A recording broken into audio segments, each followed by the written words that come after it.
What's up, everyone? I'm Justin Burkholz. Thank you for watching. It's time for another book review. This week, I will be reviewing the book American Cosmic by Diana Walsh Pasulka. This was one of the most interesting books I've ever read, and I can't wait to tell you all about it. Do me a quick favor, and if you haven't subscribed to the channel yet, hit that subscribe button.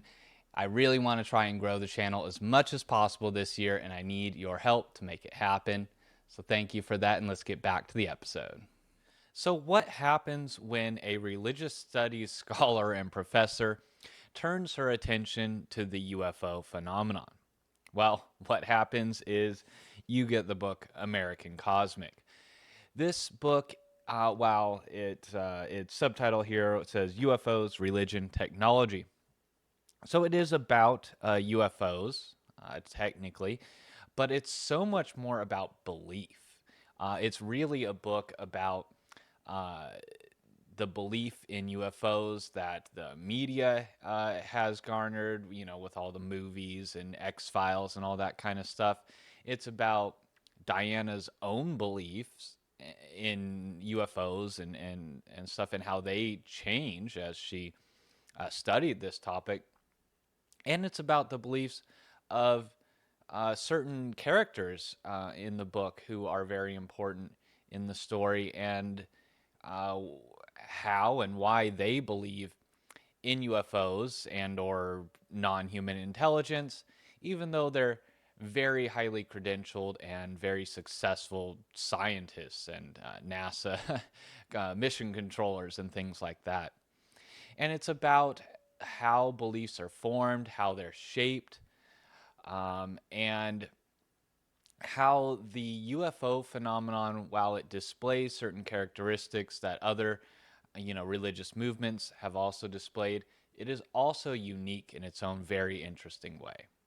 So, this is a super interesting book, and it actually crosses over. It has some crossover with one of the recent book reviews that I did of the book UFO of God by Chris Bledsoe. So if you haven't watched that, go ahead and watch that after this video. Chris, in his book, mentions meeting Diana while she was doing the research for this book. And Diana, in American Cosmic, mentions Chris Bledsoe and his story and some of her interactions with him. So if you liked Chris's story and book, UFO of God, and you want to learn more about Diana, and she was mentioned there, this is the great next step. If you have read this book, or if you end up reading it, or if you think it sounds interesting based on this review, and you want to look into Chris's story more, definitely watch my video on his book and read his book. It's just super interesting. So I mentioned that Diana Pasulka, the author of American Cosmic, is a religious studies scholar, and that's why this perspective on the UFO phenomenon is so different than the other books that you'll read. A lot of the other books focus on the mythology, the lore, or the so-called nuts and bolts, pictures or evidence or materials from crashed craft, things like that. Diana doesn't focus on that much as on that stuff as much, although a big portion of the book has to do with her traveling to a secret supposed UFO crash site and recovering materials from that site with some very well-known scientists. So it gets into a little bit of the nuts and bolts, but mostly what she focuses on is how this whole phenomenon has evolved over time and why so many very intelligent, very successful people believe in it. So, that being said, just a little bit of background on Diana here. She is a religious studies professor at the University of North Carolina, Wilmington, and she was the chair of the Department of Philosophy and Religion. I believe she has recently stepped down from that post. Her research has focused on religious and supernatural belief and practice, and its connections to digital technologies and environments. She has authored numerous books before American Cosmic that focused on Catholic history and theology. And she has also worked as a consultant of history and religion for movies and television, including the films The Conjuring and The Conjuring 2. So, Diana is an established scholar and academic, but in American Cosmic, she makes her first venture into the realm of UFOs, and it's safe to say that she was not prepared for what she found there. In interviews, she has stated that uh, after a time, it became too real for her. And as a religious studies scholar and academic, she's trained to not weigh in on the truth claims or the veracity of the different beliefs and myths and stuff that she studies. But in this case, it kind of became just obvious and apparent that there is something real here. Something real is going on, and it seems to be very different than what the media is portraying. So, a lot of what the book talks about is how there's these two divergent kind of paths to looking at the UFO phenomenon. There's the cultural path that's been moderated by media and books and all that kind of stuff, and it's the UFO flying saucer, little green men or gray aliens or whatever, that kind of side of things. And the way people describe the UFOs and the encounters and the way that people study it from that perspective is very different than the scientific line. And what she found and what she was surprised by is that there were and there are a large number of very, very successful and qualified scientists who are taking this very seriously. And not only are they looking into it in a scientific manner, but they actually believe, deeply believe, that this is real. And this challenged her when she met people like the anonymous person who's known as Tyler D in the book. He's a NASA mission controller. He's a biotechnology or medical technology inventor with many patents to his name. Very successful entrepreneur. A person who's successful by all standards. He's like James Bond if James Bond was also a NASA mission controller and inventor of medical technologies. It's just unbelievable. And why does a person like that believe wholeheartedly that UFOs exist and that they're real? Why does a person like Dr. Gary Nolan, who's also mentioned in the book as an alias, he wasn't known by name at the time because of the stigma. He has since come out and said that, yes, this is me. Um, Gary Nolan is one of the most prolific and successful inventors of new technologies today, and working out of Stanford. So these are very intelligent, very successful, very rational, scientifically minded people, and they are totally convinced that something real is going on here. This definitely challenged Diana, and the book details her experience of learning about this, going on journeys with these people, going to a secret crash site with them, collecting actual parts that they believe are from crashed non-human intelligence spacecraft or craft of some kind. And then even it talks about Tyler's beliefs, his religious beliefs changing. And the book ends with Tyler converting to Catholicism and attending his first Catholic Mass that is being led by none other than the Pope himself. It's just a totally crazy book. From secret, crash sites in the New Mexico desert to the Vatican secret archives, it's really got it all. If you want to see or try to understand the UFO phenomenon from the perspective of religion and religious studies, I don't think there is a better book out there. But this book, for me, went beyond just an experience of reading about other people's beliefs and reading about them going through the process of questioning their beliefs and even converting their beliefs. In the case of Diana, going from a strict non believer in the phenomenon to seemingly believing in it, or being agnostic at the end. And from Tyler D., one of the main characters in the book, converting to Catholicism. Uh, it details their changes in belief, but like I said, it went beyond that for me.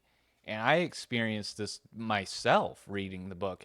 No other book I've ever read has caused me to question my beliefs and my interpretations of my own experiences more than American Cosmic. There were several times where I had to stop and put the book down and just take a few deep breaths because I was so uneasy because of the kind of existential doubt that it was causing me to have. It was a really weird experience. I honestly, I'm no stranger to religious studies. I mean, you can see it's something I'm very passionate about, but never have I read something that caused me to, like I said, question my own interpretation of events in my own life as deeply as this book did. And it just was so fascinating. I I don't normally have a personal experience like that with any kind of book. And I've never had the kind of weird uneasiness. It was really disturbing to me, honestly, because it seriously made me question my worldview. It really caused some existential doubt, which was very interesting to me. Um, and good. I think it's good to question your beliefs and reaffirm them or change them, depending on what evidence you have in front of you. I don't often go through that process anymore. I did, when I was in my early 20s or something, I think like most people do. But yeah, it really touched me on a personal level in a way that I don't think any other book ever has. Now, I should admit that I'm a relative newcomer to the whole UFO field.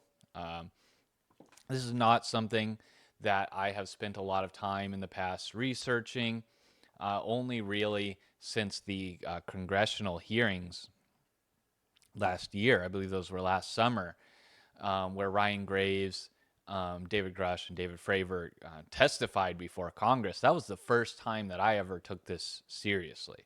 I actually remember watching that and just being totally shocked and amazed by what I was hearing and just thinking, what in the world? I couldn't wrap my head around it at all. And so I started looking into the phenomenon then. So I'm relatively new to all of this. And one of the things that I've learned is there is no other field that is as rife with just nonsense and is there's no other field where it's so difficult to discern any kind of possible truth. And I really love one of Diana's quotes here talking about ufology and the whole field and how just confusing it all is. She says that it's a true carnival of hoaxes, consumerism, and misinformation. But within all of that nonsense, there is actually something real. There is some truth. There is some core reality to this. So, as crazy as it all may seem, and I know if you follow the news on this topic, it's just madness, but there's something going on. And people like Diana and Chris and others are trying to figure it out. I really like that she doesn't try to claim to have the answers or know anything classified or anything like that. She doesn't make any claims like that. She just details her own explorations of diving into this topic and how it challenged her and caused her to change some of her methodologies, to changed some of her beliefs, how other people's beliefs have been changed because of this phenomenon. I thought it was all fascinating. So, if any of that sounds interesting to you, I highly, highly recommend this book, American Cosmic. This is going to be a classic in the literature around the UFO phenomenon. It's going to come out, and popular opinion is already changing. And I know American Cosmic has been and is going to continue to be a big part of that process. All right, well, if any of that sounds interesting to you, I definitely recommend picking up a copy of the book. I'll have a link below for you. It's an Amazon affiliate link, so if you click on that and you buy the book or you just buy anything on Amazon, a tiny amount of the proceeds will go to me at no extra cost to you, and it'll help me, continue the channel, buy more books, things like that. So I highly appreciate uh, any support that way. Or if you want to support me, there are other ways as well. I have a couple of books here, this way, Foundations and Luna, that I published myself. I'll have a link to purchase those down below as well. I also have a Patreon. If you want to support me that way, that's awesome.